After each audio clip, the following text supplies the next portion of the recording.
नमस्कार दोस्तों। देखिए मित्रों, हम अभी जो है आरपीएससी सेकंड ग्रेड के फर्स्ट पेपर में अजमेर के चौहानों के बारे में पढ़ रहे हैं और ये चौहानों का नेक्स्ट वीडियो है। अब यहां से हम आगे पढ़ेंगे। तो चौहानों की जानकारी से संबंधित प्रमुख सोर्स कौन कौन से हैं, ये कई बार आपसे एग्जाम में पूछ लेता है। कवि जान के द्वारा जो लिखा गया है कायम खां रासों या कायम खानी रासों भी लिखा जाता है। तो एक ये ग्रंथ का नाम आप ध्यान में रखिए। राजरूप इनका हमीर राछाड़ा, अमृत कैलाश इनके द्वारा हमीर बंधन, विग्रह राज सेकंड का हर्ष अभिलेख, नरपति नाले का बिसलदेव रासो, जोधराज का हमीर रासो, नैन चंद्र सूरी का हमीर महाकाव्य। तो ये है। और जब हम भाषा और साहित्य वाला पढ़ेंगे आर्ट कल्चर में, तो वहां भी ये नाम है, इनमें से काफी नाम वहां भी दोबारा आएंगे। तो अब ये फैक्चुअल चीजें हैं, ये आपको याद ही करनी है। आपसे एक तो ये पूछ सकता है इसमें से कि चौहानों से संबंधित जानकारी से संबंधित कौन सा सोर्स है। तो ये सभी है, इनमें चौहानों से संबंधित हमें जानकारी मिलती है। और इसके देखिए, मैं पर्टिकुलर अजमेर के चौहानों की बात नहीं कर रहा इसमें, क्योंकि जैसे हमीर महाकाव्य है तो उसमें इन चौहानों के भी बारे में जानकारी मिलेगी, अजमेर के चौहानों के बारे में, जो रणथंभौर के चौहान है उनके बारे में भी जानकारी मिलेगी। तो अब इनमें कई चौहानों की शाखाओं के बारे में वर्णन किया गया है। तो इसलिए थोड़ा ध्यान में रखिएगा। कवि जान का कायम खा रासो, राजरूप का जो है वह है हमीर राछाड़ा, अमृत कैलाश का हमीर बंधन, विग्रह राज सेकंड का हर्ष अभिलेख, नरपति नाले का बिसलदेव रासो, जोधराज का हमीर रासो और नैन चंद्र सूरी का हमीर महाकाव्य। नेक्स्ट है वासुदेव चौहान चौहानों का मूल पुरुष या आदि पुरुष कहलाता है। यह मैंने आपको बता दिया। सबसे पहला जो पुरुष है वो यही है, प्रथम पुरुष दुर्लभ राज प्रथम। अब यहां से कुछ देखिएगा, आपके जो कई महत्वपूर्ण शासक, तो हालांकि जैसे अजमेर के चौहान हैं, अजमेर के चौहानों में 5-6 शासक ही महत्वपूर्ण है। अब ये बीच बीच में कुछ छोटे छोटे इनके एक एक दो दो कोई घटना है, वो भी आप ध्यान में रखो तो रख लेना। 90% तो आपका क्वेश्चन जो पूछा जाएगा वो 5-6 जो मेन मेन शासक हैं उनके बारे में ही पूछा जाता है। बाकी फिर एक 10% चांस होता है कि वो जो ये जैसे बीच वाले नाम भी मैंने लिखे हैं, ये हो गया, ये गुवक फर्स्ट हो गया, तो इनसे संबंधित भी पूछ सकता है। तो आपको सारी चीजें मैं बताते हुए चल रहा हूं कहां से कैसे पूछ सकता है। दुर्लभ राज फर्स्ट का पुत्र था गुवक फर्स्ट। इस गुवक फर्स्ट जो है ये प्रतिहार नागवट सेकंड का सामंत था। ये तो नागवट सेकंड के बारे में मैं आपको गुजर प्रतिहार शासकों में पढ़ा चुका हूं। ये अब वो ट्रिक भी मैंने आपको बताई थी, ये वही नागवट सेकंड है। इसको किस राष्ट्रकूट शासक ने पराजित किया था? गोविंद तृतीय ने। क्या ट्रिक बताई थी? नागों का धर्म। तो ना से नागवट सेकंड, गो से गोविंद तृतीय और धर्म से धर्मपाल। तो जो पाल शासक था धर्मपाल, उसको नागवट सेकंड ने पराजित किया और नागवट सेकंड को राष्ट्रकूट शासक गोविंद तृतीय ने पराजित किया। इसने सीकर में हर्षनाथ जी का मंदिर बनवाया और ये चौहानों के कुल देवता हैं। तो ये थोड़ा सा पॉइंट आप ध्यान में रख लेना। हालांकि चौहानों की जो अलग अलग शाखाएं हैं तो कुल देवियां भी अलग है, कुल देवता भी अलग है। तो हम अभी अजमेर के चौहानों के बारे में पढ़ रहे हैं।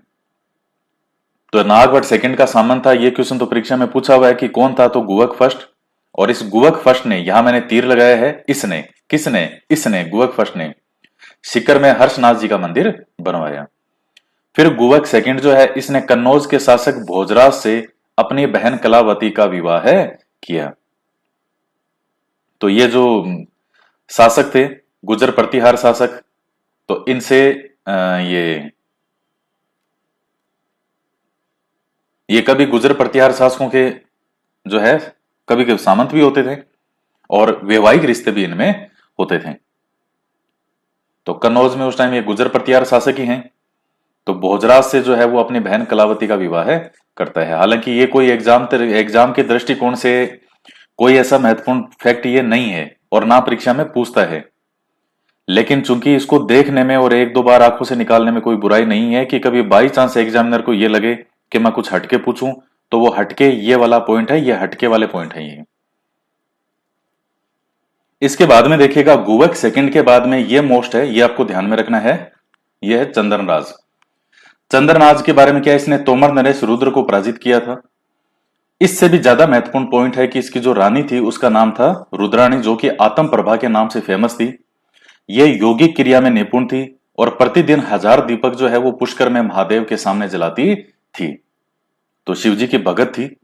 तो ये एक महत्वपूर्ण पॉइंट है कि चंद्रनाज की रानी का क्या नाम था, रुद्राणी या आत्म प्रभा, ये एक ही नाम है। ये योगिक क्रियाओं में निपुण थी। योगिक क्रियाओं से मतलब मंत्र तंत्र जैसी जो चीजें हैं उसमें। और प्रतिदिन 1000 दीपक पुष्कर में महादेव के सामने जलाती थी।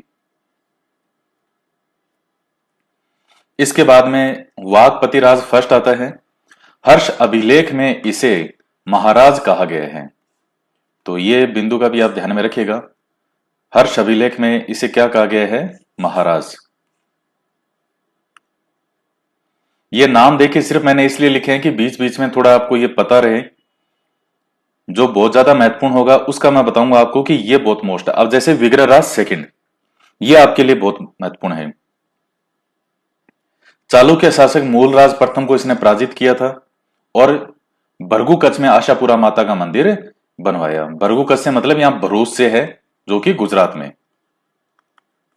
गुजरात में उस समय जब कौन से शासक थे, चालुक्य शासक थे, वहां जो उनका शासन था, तो मूलराज प्रथम को पराजित किया था वहां के शासक को, और वहां पर आशापुरा माता का मंदिर बनवाया। इसके बाद में एक शासक आता है गोविंद तृतीय। तो पृथ्वीराज विजय में इसको बेरीघट कहा गया है, शत्रु संहारक। अब आपको इनका कोई सन वन ध्यान में नहीं रखना है, किसका क्या सन, किसी का कोई फिक्स सन है भी नहीं यहां पे। तो बस ये आपसे कभी पूछ सकता है कि पृथ्वीराज विजय जो किसने लिखा था, जयानक ने। ये पृथ्वीराज चौहान जो है तृतीय, जो अंतिम ये शासक के रूप में आएगा। अंतिम तो हालांकि इसका बेटा था गोविंदराज, लेकिन ये पृथ्वीराज ही अंतिम मानो, क्योंकि इसके साथ ही सत्ता खत्म सी हो गई थी। तो पृथ्वीराज विजय में गोविंद तृतीय को क्या कहा गया है, बेरीगढ़। और ये एक बहुत महत्वपूर्ण फैक्ट है, बहुत महत्वपूर्ण पॉइंट है। बेरीगढ़ का मतलब है शत्रु संहारक। इसके बाद में आता है वागपतिराज सेकंड। तो इसका एक इतना सा है कि इसने मेवाड़ का जो उस समय शासक था अंबा प्रसाद, उसको युद्ध में मारा था। तो ये पॉइंट भी आप ध्यान में रख लीजिएगा। अभी फैक्चुअल चीजें आपको सर कैसे याद करेंगे, बार बार पढ़ो इनको।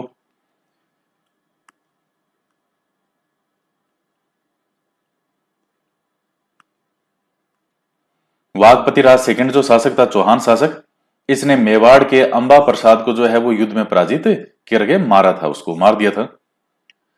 पृथ्वीराज फर्स्ट।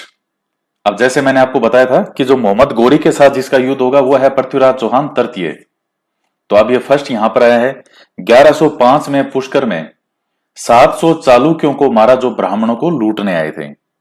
यह प्रश्न भी परीक्षा में पूछा गया है कि जब पुष्कर में जो 700 चालुक्यों को किस चौहान शासक के द्वारा मारा गया था जो ब्राह्मणों को लूटने के लिए आए थे, तो वो कौन था, पृथ्वीराज फर्स्ट। इसने परम भट्टारक महाराजा धीराज परमेश्वर की उपाधि ग्रहण की थी। अभी बड़ी बड़ी उपाधियां धारण करते थे शासक जो हैं। अब नेक्स्ट जो शासक है वो वेरी वेरी इंपॉर्टेंट है, वेरी वेरी मोस्ट। यहां से एक नया ही इतिहास शुरू होता है।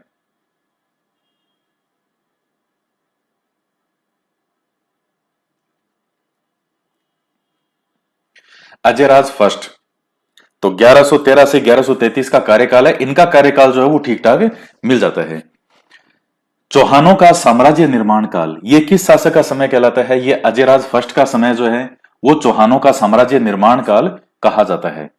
और यह प्रश्न बहुत अच्छे अच्छे परीक्षाओं में पूछा गया है, क्योंकि इसी के समय जो है इन्होंने अपना चाहूं और विस्तार करना शुरू किया था। तो इसी के समय जो है इनका चौहान जो राजवंश है उसका विस्तार होता है। यहां से मतलब फैलना शुरू किया इन्होंने। तो ये पॉइंट आप ध्यान में रख लीजिएगा। श्री अजय देव नाम से चांदी के सिक्के और रानी सोमलवती जो है उसने भी जो है वो सिक्के जारी किए थे। तो दोनों पॉइंट महत्वपूर्ण है। श्री अजय देव नाम से इसने चांदी के सिक्के जारी किए, और रानी सोमलवती जो थी, इसकी रानी सोमलवती या सोमवती भी नाम आता है, तो उसने भी सिक्के जारी किए थे। तो इसकी रानी का नाम भी आ जाता है। 1113 में अजय मेरू यानी अजमेर जो बसाकर अपनी राजधानी बनाया। तो अजमेर नगर की स्थापना किसके द्वारा की गई थी, अजयराज प्रथम के द्वारा। कब की गई थी, 1113 में। इसको अपनी इसने राजधानी बना लिया। तो ये अजमेर है और ये अजमेर को अपनी राजधानी बनाते हैं, क्योंकि पहाड़ियों से घिरा पहाड़ियां हैं इधर, तो एक बीच में इनको सही स्थान लगा, सुरक्षित स्थान। इधर से आप जानते हैं कि जैसे पहले इनकी राजधानी वगैरह आई छत्रपुर थी, यहां से लगातार बाहरी आक्रमण तो होते ही रहते थे। तो यहां जो है फिर इन्होंने, इनको सही लगा कि अब मैं यहां जाता हूं और अपनी नई राजधानी बनाऊंगा, तो फिर यहां आकर के अपनी नई राजधानी बनाता है अजमेर। अर्णोराज 1133 से 1153, ये शैव मत वाला था, यानी शैव मत को यानी शिव जी को मानने वाला था। तो इसका ध्यान में रखिएगा, अर्णोराज का बहुत महत्वपूर्ण है, वेरी वेरी मोस्ट। अब जो पढ़ेंगे वो सारी महत्वपूर्ण है, अब जो भी आ रहे हैं।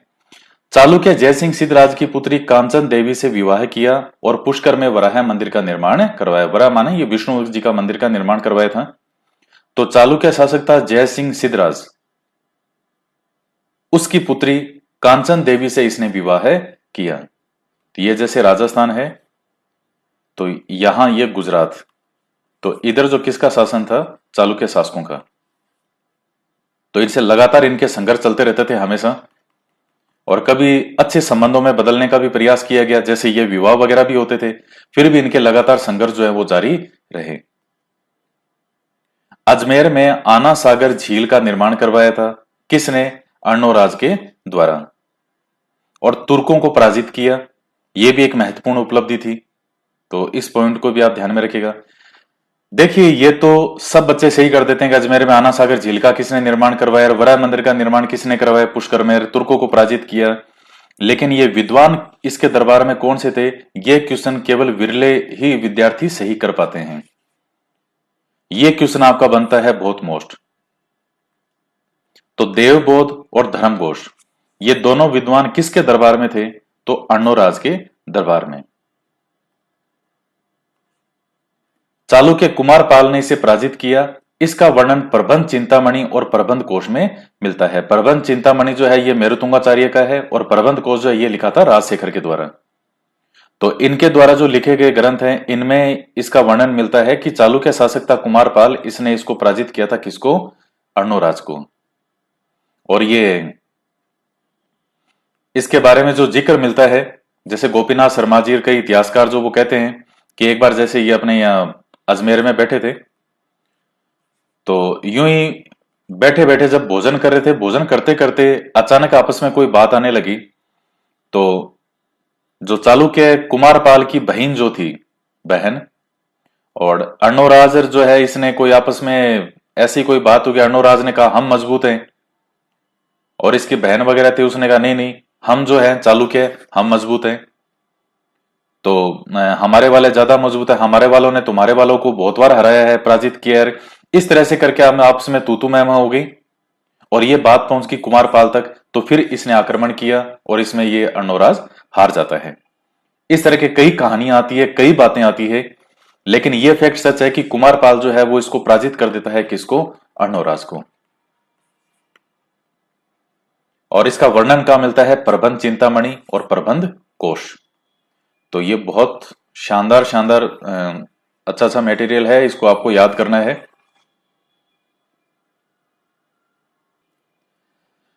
इसके बाद में हम पढ़ते हैं विग्रहराज फोर्थ, यानी विग्रहराज चतुर्थ। तो ये बहुत महत्वपूर्ण शासक है, और विग्रहराज चतुर्थ के बारे में आपके लगभग एग्जाम में हमेशा क्वेश्चन पूछा जाता है। जब भी एग्जामिनर क्वेश्चन बनाता है तो वो हमेशा विग्रहराज चतुर्थ को विशेष ध्यान में रखता है। इस पॉइंट को आप ध्यान में रखिएगा। ये चीज मैंने इतने वर्षों के पिछले जो राजस्थान जीके के क्वेश्चन है उसके देखने के अनुभव के आधार पर बता रहा हूं आपको। विग्रहराज चतुर्थ एक एग्जामिनर के हमेशा एक नजर में रहता है कि मुझे इसमें से एक क्वेश्चन जरूर देना है। कार्यकाल हालांकि 100% प्रमाणिक कोई इतना नहीं है, लेकिन 1158 से 63 का जो समय है वो सबसे ज्यादा ऑथेंटिक माना गया है, क्योंकि अर्णोराज जो है, अर्णोराज के बाद में अर्णोराज का बेटा होता है जगदेव, तो वो गद्दी पर बैठ जाता है। लेकिन चूंकि जगदेव जो है वो कुछ समय बाद में जो, हालांकि पहले ये अपने पिता की हत्या कर देता है अर्णोराज की, और बाद में जगदेव जो है वो कुछ समय के लिए गद्दी पर बैठ जाता है। तो जगदेव जो है, चूंकि मैंने आपको अब ऊपर समय बताया था अर्णोराज का 1133 से 53, तो 53 के अंदर तो इसकी अर्णोराज की मृत्यु हो गई, क्योंकि हत्या कर दी अर्णोराज के बेटे जगदेव ने। और हत्या करने के बाद में गद्दी पर बैठ भी गया, 3-4 साल गद्दी पर बैठता भी है, लेकिन बाद में इसको हटा करके और विग्रहराज चतुर्थ जो है वो गद्दी पर बैठ जाता है। तो अर्णोराज की कई रानियां थी, कई रानियों से कई संतानें थी, तो उसमें संतान ये जगदेव भी था। तो जगदेव जो है वो चौहानों का पितृहंता कहलाता है। ये पितृहंता कई आते हैं, जैसे मारवाड़ के अंदर भी आता है, और ये मेवाड़ के अंदर भी पितृहंता आता है। जैसे उदा जो था मेवाड़ का शासक, उसने अपने पिता राणा कुंभा की हत्या की थी। उदा का ही दूसरा नाम था उदय सिंह प्रथम, सही नाम तो उसका ये था उदय सिंह प्रथम। और महाराणा प्रताप के जो पिता थे वो थे उदय सिंह सेकंड। तो उदा जो था उसने अपने पिता कुंभा की हत्या कर दी थी। मारवाड़ के अंदर जो मालदेव था उसने अपने पिता की हत्या कर दी थी। और बाद में मारवाड़ का ही शासक अजीत सिंह आता है, तो अजीत सिंह का बेटा था बक सिंह, उसने भी अपने पिता की हत्या कर दी थी अजीत सिंह की। तो कई पितृहंता आपको लगभग राजवंशों में कईयों में देखने को मिलेंगे। विग्रहराज चतुर्थ जो था ये बिसल देव के नाम से विख्यात था। विग्रहराज का समय चौहानों का स्वर्णकाल कहलाता है। आप चौहानों का स्वर्णकाल वो मत कर देना पृथ्वीराज चौहान तृतीय, क्योंकि जो वर्णन इतना किया गया है पृथ्वीराज चौहान तृतीय का, आगे हम पढ़ेंगे पूरा। लेकिन चौहानों का स्वर्णकाल जो है वो किसका समय कहलाता है? विग्रहराज चतुर्थ का। इसके बारे में जानकारी दिल्ली के शिवालिक शिलालेख से हमें प्राप्त होती है। तो यानी दिल्ली के शिवालिक शिलालेख वहां मिला है, तो इसने दिल्ली को भी विजिट कर लिया था। किसने? विग्रहराज चतुर्थ ने। और जो इधर मुस्लिम शासक थे तुर्क, उनको भी पराजित किया था। तो ये जैसे राजस्थान है, इधर जो तुर्क आक्रमणकारी थे उनको पराजित कर दिया, इधर दिल्ली है उसको विजिट कर लिया। तो चारों ओर जो है किसका राज था? विग्रहराज ही विग्रहराज का। और स्वर्णकाल क्यों कहते हैं? विजय तो प्राप्त की थी इसने, साहित्य और कला की दृष्टि से भी इसका समय बहुत शानदार था, तो इसलिए जो है इसका समय स्वर्णकाल कहलाता है। तो कश्मीर से विंध्याचल तक के शासक जो हैं वो इसको कर देते थे, यानी उत्तर से दक्षिण की तरफ के जो शासक हैं वो किसको कर देते थे? दक्षिण से मतलब ये महाराष्ट्र का इधर तक का जो एरिया है वो, तो कर वो ही देगा जो जिस पर अधिकार होगा। तो ये चीज किस में लिखी हुई है? शिवालिक शिलालेख में। इसके बाद है तुर्क शासक जो है खुसरव शाह को पराजित करता है। कई जगह ये तुर्क शासक खुसरव शाह था, लेकिन था कहां का? गजनी का। तो इसको पराजित करता है। दिल्ली के तोमर शासकों को पराजित करता है, दिल्ली पर भी अधिकार कर लिया था इसने, विग्रहराज चतुर्थ ने। अजमेर में सरस्वती कंठाभरण नामक संस्कृत पाठशाला का निर्माण करवाया। तो आगे ये जो है कुतुबुद्दीन ऐबक के द्वारा इसको तोड़ फोड़ करवा करके और 2.5 दिन का झोंपड़ा में बदल दिया जाएगा, यानी एक मस्जिद में। तो ये ध्यान में रखिएगा, अजमेर में सरस्वती कंठाभरण नामक संस्कृत पाठशाला का निर्माण करवाया। तो यह नाम था इसका सरस्वती कंठाभरण इस पाठशाला का। तो ये थोड़ा सा पॉइंट को आप नजर में रखें। इस पर अपने नाटक हरिकेली की पंक्तियां खुदवाई। जो हरिकेली नाटक किसने लिखा था? इसने खुद ने लिखा था। किसने? विग्रहराज चतुर्थ ने।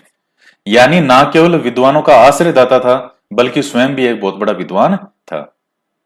तो हरिकेली की जो पंक्तियां हैं वो किस पे खुदी हुई है? इस पे संस्कृत पाठशाला पे। कालांतर में कुतुबुद्दीन ऐबक ने इस पाठशाला को तोड़ करके मस्जिद बनवा दी, जिसे 2.5 दिन का झोंपड़ा कहा जाता है। तो ये कब के लगभग समय की बात है? 1199 ईस्वी के लगभग की बात है, क्योंकि मोहम्मद गोरी जो है वो 1192 में वापस से गजनी यहां से चला जाता है। और पीछे किसको संभाल गया था ये सारा शासन, जो भी उसने विजिट किए थे क्षेत्र? कुतुबुद्दीन ऐबक को। तो लेकिन मोहम्मद गोरी की मृत्यु कब होगी? 1206 में। तब जो गुलाम वंश का शासन माना जाता है वो 1206 से माना जाता है, कुतुबुद्दीन ऐबक से। लेकिन 92 से लेकर के 6 तक के बीच में भी यहां कौन था? कुतुबुद्दीन ऐबक ही था, जिसको ये गोरी छोड़ के गया था, शासन संभला के गया था। विग्रहराज विद्वानों का आश्रयदाता होने के कारण कवि बांधव के नाम से जाना जाता था। तो ये बिंदु भी आप ध्यान में रखिएगा, कवियों को बांधने वाला।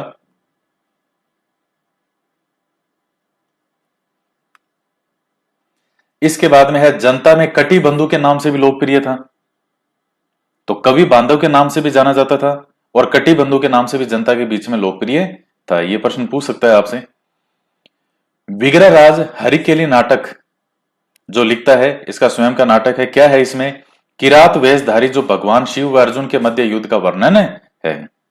जब जानते हैं आप, जो पांडवों का वनवास होता है, तो उस समय भगवान कृष्ण अर्जुन को और इनको क्या कहते हैं कि भाई तुम्हें वनवास मिला है तो इस वनवास का लाभ उठाओ। तुम्हें पता है 100% युद्ध तो होगा, तो शिवजी हैं, इंद्र है, इन सब से जो है वो शक्तियां ग्रहण करो। तो अर्जुन जो है वो वन में पेड़ के नीचे बैठ के और जब तपस्या कर रहा था, शिवजी की आराधना कर रहा था, तो उस समय जो शिवजी हैं वो किरात के भेष में आते हैं और फिर उनमें आपस में जो है वो युद्ध होता है। और उसी अंतराल का वो घटनाक्रम वो जो सारा है, बाद में अर्जुन उनको बोल देता है कि मुझे केवल 2-3 लोग ही हैं जो हरा सकते हैं और आप मेरे गुरु जो हैं द्रोणाचार्य नहीं हो, भीष्म पितामह नहीं हो, तो इसका मतलब आप शिव हो। तो इस तरह से वो एक नाटक है।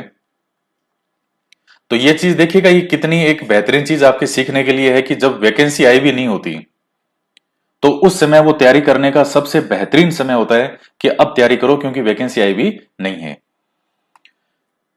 इसके बाद में आता है सोमदेव, जो इनके दरबारी विद्वान था विग्रहराज का। इसने ललित विग्रहराज नाम का यह नाटक लिखा था। इसमें विग्रहराज और जो कोई ये राजकुमारी थी देसिल देवी, इनके प्रेम का वर्णन है।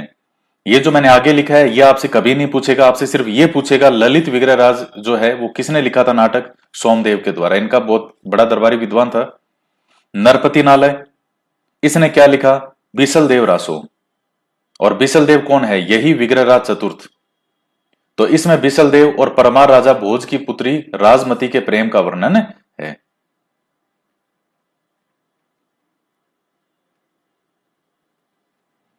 जैन विद्वान धर्म घोष सूरी के आदेश पर एकादशी के दिन पशु वध पर प्रतिबंध लगवाया।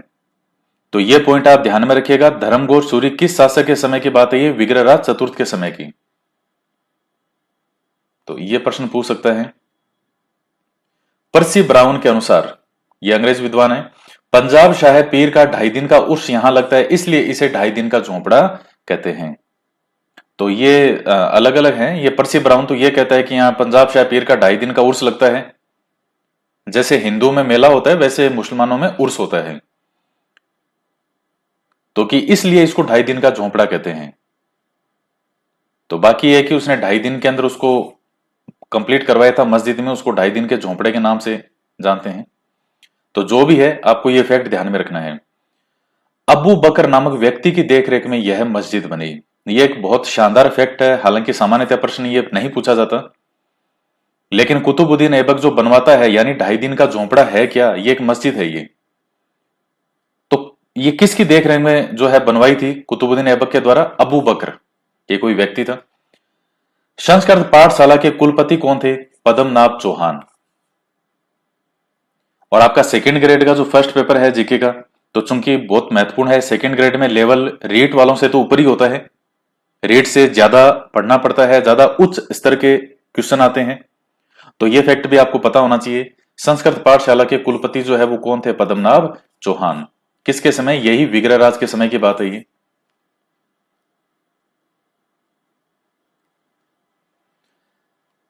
उसके बाद जयानक जो कि पृथ्वीराज चौहान के समय आएगा, वो विग्रहराज चतुर्थ के बारे में एक बात लिखता है कि विग्रहराज की मृत्यु के साथ ही कवि बांधव की जो उपाधि है वो क्या होगी? निरर्थक हो गई, क्योंकि दूसरा कोई ऐसा विद्वान और शासक हुआ ही नहीं जो कवि बांधव की उपाधि को ग्रहण करने के योग्य हो। तो ये लाइन किसके लिए कही गई है? विग्रहराज के लिए। और दूसरी बात किसने कही? जयानक ने। किसमें कही थी? पृथ्वीराज विजय। तो ये पॉइंट आप ध्यान में रखिएगा इसमें कि कवि बांधव की जो उपाधि है वो निरर्थक हो गई। किसकी मृत्यु के पश्चात? विग्रहराज की मृत्यु के पश्चात, क्योंकि इस उपाधि को धारण करने वाला दोबारा वैसा कोई शासक नहीं हुआ। एक आता है किलहोर्न। ये क्या कहता है कि विग्रहराज उन विद्वान शासकों में था जो कालिदास और भवभूति की होड़ कर सकता था। होड़ मतलब होता है बराबरी कर सकता था, तो इतना विद्वान शासक था ये। कालिदास और भवभूति आप जानते हैं कितने बड़े विद्वान हुए हैं, तो उनकी होड़ कर सकता था, उनकी बराबरी कर सकता था। नेक्स्ट है बिसल देव जो है यानी विग्रहराज चतुर्थ, इसने बिसलपुर कस्बा बसाया और बिसलपुर जो है वो झील बनाई। कई जगह झील लिखा आता है, कई जगह तालाब लिखा आता है, वो एक ही चीज है। कई जगह बांध लिखा जाता है, वो सब एक ही है। बिसलपुर बांध, बिसलपुर कस्बा जो है, कस्बा कहाँ है? ये टोंक में। तो ये झील और ये कस्बा सब टोंक में ही है। ये किसके द्वारा बसाया गया था? बिसलपुर के, ये बिसल देव के द्वारा। तो अब जो नेक्स्ट आपकी क्लास होगी वो पृथ्वीराज चौहान से संबंधित होगी, क्योंकि वो बड़ा वीडियो बनेगा पूरा। पृथ्वीराज चौहान के बारे में बहुत से फैक्ट हैं, तो वो हम पढ़ेंगे और उसके साथ ही आपका चौहान राजवंश जो है वो समाप्त हो जाएगा। तो मेरे साथ साथ जो है आप इन नोट्स को पढ़ते रहिए, वीडियो लेक्चर को देखते रहिए, साथ साथ जो पढ़ाई करेंगे। और पहले भले ही आपने कितना ही राजस्थान पढ़ा हो, और साथ साथ में जो आप पढ़ेंगे वही आपके लिए सबसे ज्यादा लाभदायक होगा। तो आज के वीडियो में इतना ही। तो मिलते हैं नेक्स्ट वीडियो में। जय हिंद, जय भारत।